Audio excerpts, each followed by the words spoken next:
Kitchen. இப்போ நான் தக்காளி ஊறுகாய் பண்ண போகிறேன். அதனால் 1/2 கிலோ தக்காளி எடுத்து வச்சுக்கிறேன். நல்லா கழுவி தொடச்சி வச்சுருக்கேன்.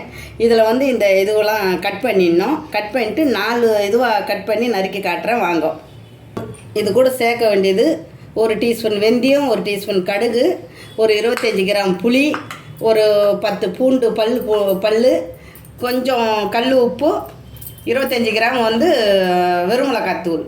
வாங்க வீடியோக்குள்ளே போகலாம். இப்போ அடுப்பு பற்ற வச்சுட்டேன், குக்கர் வச்சுட்டேன். இப்போ எண்ணெய், நல்லெண்ணெய் 1 டீஸ்பூன் ஊற்றிக்கலாம். நல்லெண்ணெய் ஊற்றுறேன்.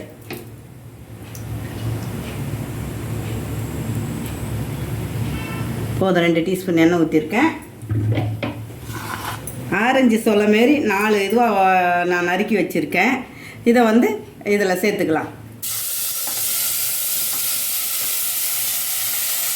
தக்காளி ஊறுகாய்.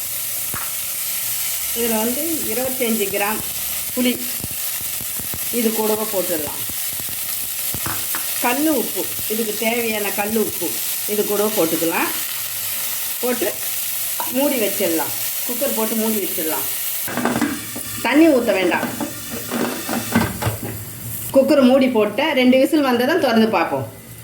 திறக்கலாம், திறந்து பார்க்கலாம். சூடாக இருக்குது. வெந்திருக்கு பாருங்கள். அதை கொஞ்சம் என்ன பண்ணலாம்,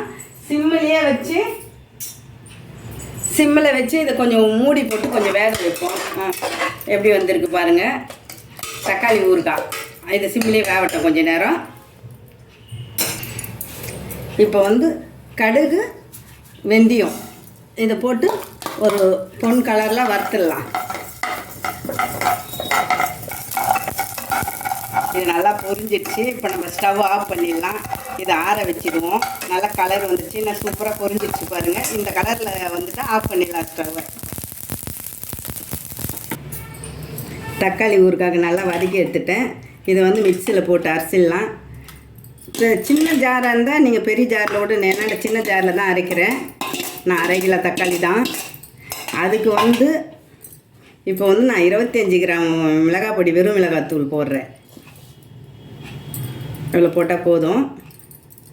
இதை இப்போ நல்லா அரைச்சிடலாம். நான் ஏற்கனவே உப்பு போட்டேன் இல்லையா, அதை போட்டு மிக்சியில் அரைச்சிடலாம். நல்லா நைஸாக அரைச்சிட்டேன். இந்த இதில் மாற்றிக்கலாம். இதை ஸ்டவ் பற்ற வச்சுட்டேன். தேவையான எண்ணெய் ஊற்றிக்கலாம். நல்லெண்ணெய் ஊற்றுறேன். கெடாமல் இருக்கும். கொஞ்சம் எண்ணெய் ஜாஸ்தி ஊற்றினா. தேவையான கடுகு போட்டுக்கலாம்.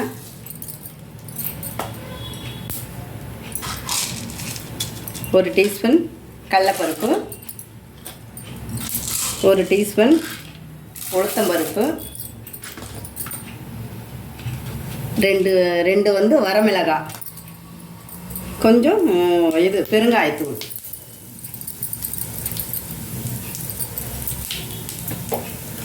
நல்லா பொரிஞ்சிடுச்சு.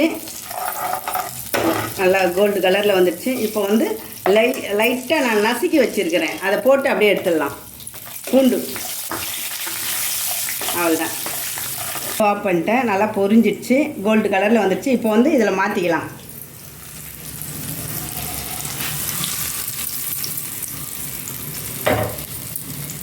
இது கடுகு, வெந்தயம் நல்லா பொடி பண்ணி வச்சிடலாம். அதையும் அதை சேர்த்துக்கலாம். சேர்த்து நல்லா கலரி விட்டுடலாம். என்ன வாசனையாக இருக்குது பாருங்கள். தக்காளி ஊறுகாய்.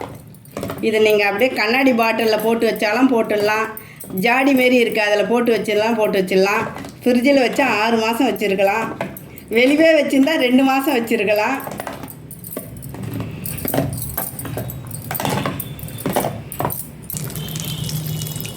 தாளித்து கொட்டி வச்சுருக்கேன். இதை கலந்துடலாம்.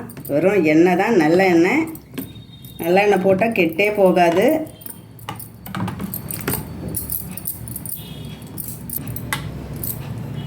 தக்காளி ஊறுகாய் ரெடி ஆயிடுச்சு. ராணி கிச்சனை மறக்காமல் பாருங்கள். லைக் பண்ணுங்கள், ஷேர் பண்ணுங்கள், கமெண்ட் பண்ணுங்கள். வணக்கம்.